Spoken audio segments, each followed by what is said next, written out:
COVID and accessibility. These are two articles that we're going to explore. The first one being cost accessibility, and how COVID booster shots might be too much for some small town budgets.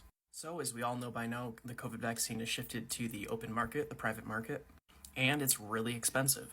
A lot of places are giving the vaccine at a $156 to $190 cost markup, and some places like Hopkinton, Massachusetts, were able to negotiate a $110 dose. However, for example, if this clinician wants to vaccinate 1,000 residents over the age of 18, that's $130,000, which is a quarter of their budget.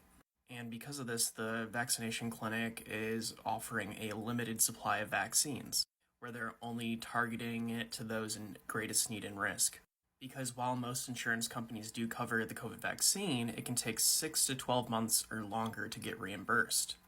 Where the clinician McAuliffe fears that the lack of government funding for the new booster could have serious consequences, because if we're putting up barriers to access, we're doing a disservice to our populations, and the overall health in our communities is going to suffer because of it. This next article is on website accessibility and how COVID-19 websites fail accessibility standards, where from 2021 to the present time, the authors of this study found that there were a wide range of accessibility problems. For example, some pages were not compatible with screen readers, some pages had limited contrast, some pages did not include alt text for their images, and so on, which means that it's harder for people with visual impairments to read and to know what's going on the website. And as always, improving websites would increase usability for everybody, not just those that are visually impaired. Where the authors of the study have clearly stated that developers could have done a better job on the front-end work, and that they could have done more extensive testing with a wider group of people.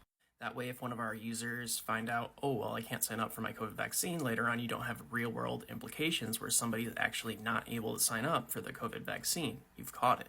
So, 2 more additional barriers to receiving vaccines in our country because the CDC is not meeting standards. In addition to our local governments